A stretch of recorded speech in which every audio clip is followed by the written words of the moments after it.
Welcome back.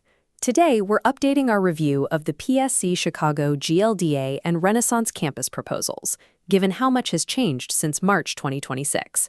It is now April 2026. The legislative landscape is shifting, with the Northern Illinois Transit Authority, or NITA, scheduled to begin operations on June 1st. At the 78, Chicago Fire FC has broken ground on a stadium using a private funding model. Simultaneously, billionaire Justin Ishbia is in the process of acquiring the 47-acre Amtrak South Loop rail yard. These private sector moves highlight the friction facing the Chicago Bears and White Sox, whose stadium negotiations remain stalled. This impasse stems from a specific state policy. The administration will not provide direct taxpayer subsidies to private sports franchises. With traditional public funding off the table, the challenge for mega project developers is to find a financial structure that can sustain massive infrastructure without a new general tax. This map outlines the three primary geographic models that have a template to solve the siting crisis: Arlington Heights, the Soldier Field South Lot, and the combined 78 and 1 Central footprint. The Arlington Heights plan functioned as an isolated real estate play, but it could not overcome the financial gap. The project was hampered by a property tax impasse and demands for state infrastructure subsidies that offered no shared regional transit benefits. The Soldier Field South Lot proposal also faced resistance. The plan required $900 million in public bonds and $1.5 billion in state infrastructure money. State leadership viewed this as a narrow subsidy for a private business rather than a broad investment in public infrastructure. For a sports-related project to survive in the current legislative environment, it must provide a clear, integrated return for the regional economy. The PSC Chicago and revised 1 Central framework addresses this by replacing the isolated stadium request with a unified, mixed-use transit hub. This geographic footprint is designed to fulfill the statutory goals of the Rebuild Illinois program. The core of this $10.7 billion proposal is a shift away from traditional public subsidies. The proposal utilizes a public-private partnership capital stack to coordinate the funding. This specific stack splits ownership. The public sector owns, the private sector acquires and upgrades the rail lines. This ownership structure creates a path to fund world-class venues and a transit network simultaneously, without requiring a single new general tax. In a typical public-private partnership, the private sector owns the revenue-generating asset, the stadium, while the public sector is left to pay for the horizontal transit infrastructure. This isolation of revenues within different municipal and agency silos often leaves transit systems underfunded. The Great Lakes Development Authority is a proposed superagency designed to consolidate these regional assets into a single financial pool. The newly empowered superauthority provides the public investment to ensure the Renaissance campus is at least 51% publicly owned. By merging the Illinois Tollway, ISFA, and aviation departments, the state creates a combined revenue stream exceeding $7 billion. This pool provides the ironclad collateral needed to issue the bonds that back the campus. The source and use of funds for the Renaissance campus requires a $10.7 billion commitment. Under this model, the GLDA and NITA retain 51% ownership of the vertical stadium structures at the lakefront and the 78.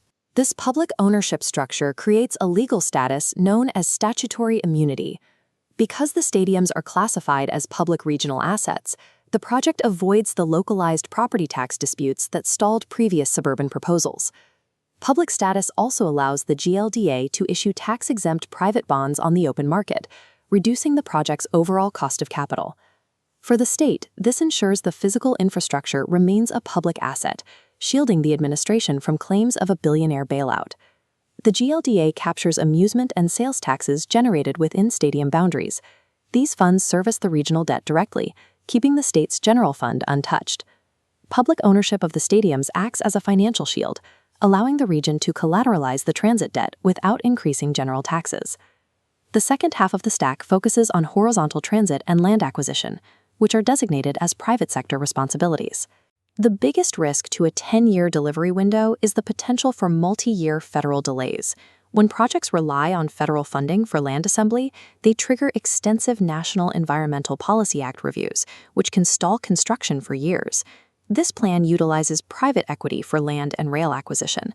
By removing the federal funding trigger at the site control stage, the project can initiate preparation immediately. Justin Ishbia's private acquisition of the Amtrak yard serves as a model for using private capital to move past these administrative waiting periods. Applying this to the St. Charles airline enables the private sector to clear freight bottlenecks and upgrade tracks on a compressed schedule. This use of private equity functions as a timeline accelerator for the entire campus. A faster construction schedule limits the region's exposure to inflation and ensures the transit is operational when the stadiums open.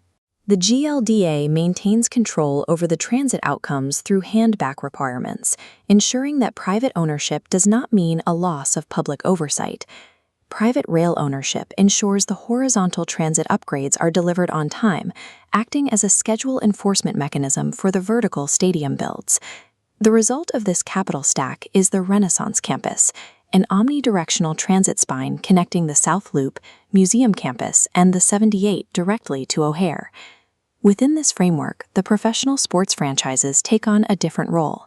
The stadiums provide the fixed, year-round ridership volume necessary to underwrite the private bonds that fund the new tracks.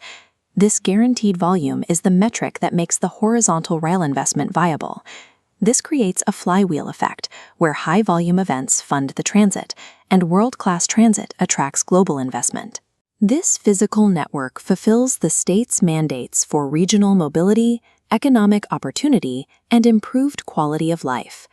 Given the capital constraints of 2026, the PSC Chicago and revised One Central footprint is the only mathematically viable path forward. This model creates a closed-loop regional economy that leverages existing assets to pay for new infrastructure. It is the only framework that achieves the governor's goal of a world-class transit system without placing a new burden on the taxpayer. For more information of PSC Chicago, please visit their website at www.pscchicagoil.com to hear the companion podcast episode 10 on the PSC Chicago Apple Podcast channel.